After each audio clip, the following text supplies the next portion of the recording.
ಪರಮಪಿತ ಪರಮ ಶಿಕ್ಷಕ ಪರಮ ಸದ್ಗುರು ಪರಮಾತ್ಮನ ಪ್ರೀತಿಯ ಸಂತಾನರಾಗಿರುವಂತಹ ವೇದಿಕೆ ಮೇಲೆ ಆಶೀರ್ವರಾಗಿರುವಂತಹ MS ಮಾಟೂರ್ ಪ್ರಾಚಾರ್ಯರೇ ಹಾಗೂ ಇನ್ನುಳಿದ ಉಪನ್ಯಾಸಕರೇ ಮತ್ತು ಉಪನ್ಯಾಸಕಿಯರೇ ಹಾಗೂ ವಿದ್ಯಾರ್ಥಿನಿಯರೇ, ಈ ಶುಭ ಮುಂಜಾವಿನ ವಂದನೆಗಳು.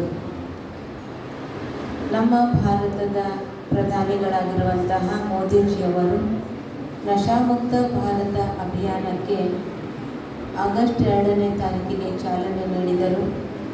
ಹಾಗೂ ನಮ್ಮ ಬಸವನಾಡಿನ ಮಹಾನ್ ಶರಣರಾಗಿರುವಂತಹ ಇಳಕಲ್ ಮಹಾಂತ ಸ್ವಾಮೀಜಿಯವರು ಕೂಡ ತಮ್ಮ ಜೀವನದುದ್ದಕ್ಕೆ ಸಮಾಜದಲ್ಲಿರುವಂತಹ ಈ ಒಂದು ದುಷ್ಟ ಅಭ್ಯಾಸವನ್ನು ತೆಗೆದುಹಾಕುವುದಕ್ಕಾಗಿ ತಮ್ಮ ಮಹಾಂತ ಜೋಳಿಗೆ ಮುಖಾಂತರ ಕ್ರಾಂತಿಯನ್ನೇ ಮಾಡಿದರು. ಅವರ ಜನ್ಮದಿನದ ನಿಮಿತ್ತವಾಗಿ ಆಗಸ್ಟ್ 1ನೇ ತಾರೀಕಿಗೆ ನಶಾಮುಕ್ತಿ ದಿನ ಅಂತ ಆಚರಣೆ ಮಾಡಿದ್ದೇವೆ. ಹಾಗೂ ಇಂದು ಪ್ರಜಾಪಿತ ಬ್ರಹ್ಮಕುಮಾರಿ ಈಶ್ವರೀಯ ವಿಶ್ವವಿದ್ಯಾಲಯದಿಂದ ಆಗಸ್ಟ್ 6ನೇ ತಾರೀಕಿನಿಂದ 20ನೇ ತಾರೀಕಿನವರೆಗೆ ದೇಶದಾದ್ಯಂತ 10 ಕೋಟಿ ಜನರಿಂದ ಪ್ರತಿಜ್ಞೆ ಮಾಡಿಸುವಂತಹ ನಶಾಮುಕ್ತರನ್ನಾಗಿ ಮಾಡುವ ಪ್ರತಿಜ್ಞೆಯನ್ನು ಮಾಡಿಸುವಂತಹ ಕಾರ್ಯಕ್ರಮವನ್ನು ಹಮ್ಮಿಕೊಂಡಿದ್ದೇವೆ. ಬ್ರಹ್ಮಕುಮಾರಿ ಈಶ್ವರೀಯ ವಿಶ್ವವಿದ್ಯಾಲಯದ ಪೂರ್ವ ಆಡಳಿತ ಅಧಿಕಾರಿಣಿ ಆಗಿರುವಂತಹ ದಾದಿ ಪ್ರಕಾಶ್ ಮಣೇಜಿ ಅವರ ಸ್ಮೃತಿ ದಿನದ ನಿಮಿತ್ತವಾಗಿ ಈ ಕಾರ್ಯಕ್ರಮವನ್ನು ಹಮ್ಮಿಕೊಂಡಿದ್ದೇವೆ. ಆ ಕಾರಣ ಇವತ್ತು ನಾವೆಲ್ಲರೂ ಪ್ರತಿಜ್ಞೆಯನ್ನು ಮಾಡೋಣ. ಇವತ್ತು ಸಮಾಜದಲ್ಲಿ ನಾವು ನೋಡ್ತಾ ಇದ್ದೇವೆ, ನಶಾ ಅನ್ನುವಂತಹ ಪಿಡುಗು ಎಲ್ಲ ಕಡೆಗೂ ಹರಡಿದೆ. ಹಿಂದಿನ ಕಾಲದಲ್ಲಿ ರೋಗಗಳಿಗೆ ಪಿಡುಗು ಅಂತ ಹೇಳಲಾಗ್ತಿತ್ತು, ಆದರೆ ಇವತ್ತು ನಶೆಯ ಪಿಡುಗು ಎಲ್ಲ ಕಡೆಗೂ ಹರಡ್ತಾ ಇದೆ, ದಿನ ದಿನಕ್ಕೂ ಹೆಚ್ಚುತ್ತಾ ಇದೆ. ಆ ನಶಾ ಅನ್ನುವಂತಹ ಮಾರಿ ಎಲ್ಲರಿಗೂ ಸಂಹಾರ ಮಾಡ್ತಾ ಇದೆ. ನಾವೆಲ್ಲರೂ ತಿಳ್ಕೊಂಡಿರುವಂತಹ ವಿಷಯ. ಈ ನಶೆಗೆ ಕಾರಣ ಏನು ಅಂದರೆ ಒತ್ತಡ, ಟೆನ್ಷನ್, ಸ್ಟ್ರೆಸ್. ಒತ್ತಡ ಮತ್ತು ಸ್ಟ್ರೆಸ್ಸಿಂದ ಆಗುವುದಕ್ಕಾಗಿ ಹೆಚ್ಚಿನ ಸಂಖ್ಯೆಯಲ್ಲಿ ವ್ಯಕ್ತಿ ನಶೆಗೆ ವಶ ಆಗ್ತಾನೆ. ಒತ್ತಡ ಯಾಕೆ ಆಗ್ತದೆ ಅಂತಂದರೆ, ಪ್ರತಿಯೊಬ್ಬ ವ್ಯಕ್ತಿ 4 ರೂಪದ ವಿಚಾರ ಮಾಡ್ತೇವೆ: ಪಾಸಿಟಿವ್, ನೆಗೆಟಿವ್, ವೇಸ್ಟ್, ನೆಸೆಸರಿ.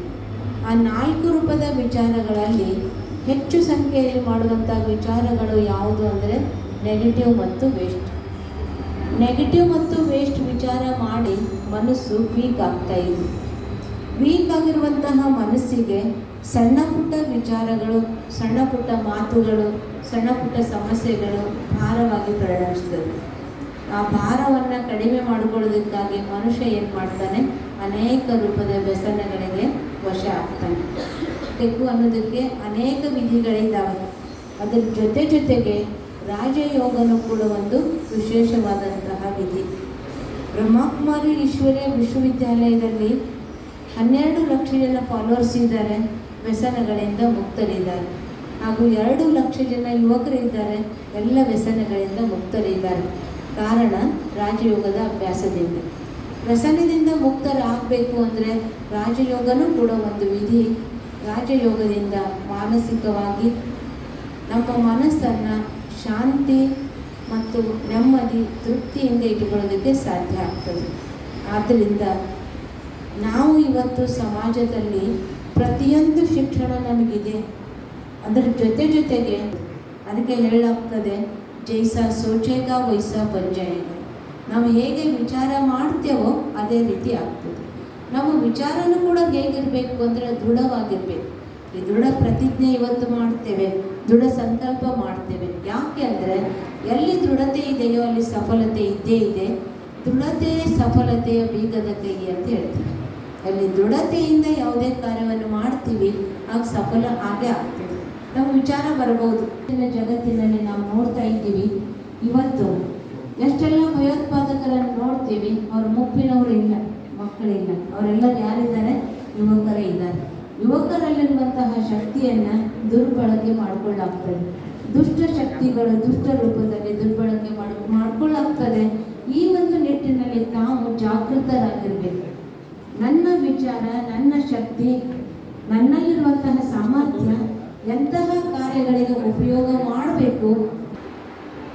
ನಾನು ಪ್ರಕಾಶ ಸ್ವರೂಪ ಆಗಿದ್ದೇನೆ. ನಾನು ಶಾಂತ ಸ್ವರೂಪನಾಗಿದ್ದೇನೆ. ನಾನು ಪ್ರೇಮ ಸ್ವರೂಪನಾಗಿದ್ದೇನೆ. ಆನಂದ ಸ್ವರೂಪನಾಗಿದ್ದೇನೆ. ಶಕ್ತಿ ಸ್ವರೂಪನಾಗಿದ್ದೇನೆ. ಜ್ಞಾನ ಸ್ವರೂಪನಾಗಿದ್ದೇನೆ.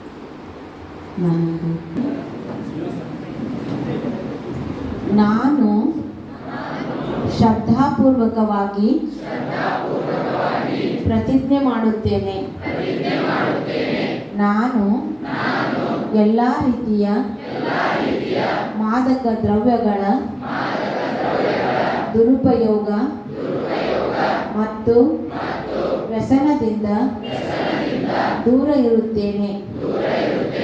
ನಾನು ಆರೋಗ್ಯಕರ, ಮೌಲ್ಯಾಧಾರಿತ ಮತ್ತು ಸಕಾರಾತ್ಮಕ ಜೀವನ ಶೈಲಿಯನ್ನು ಅಳವಡಿಸಿಕೊಳ್ಳಲು ಸದಾ ಪ್ರಯತ್ನಿಸುತ್ತೇನೆ.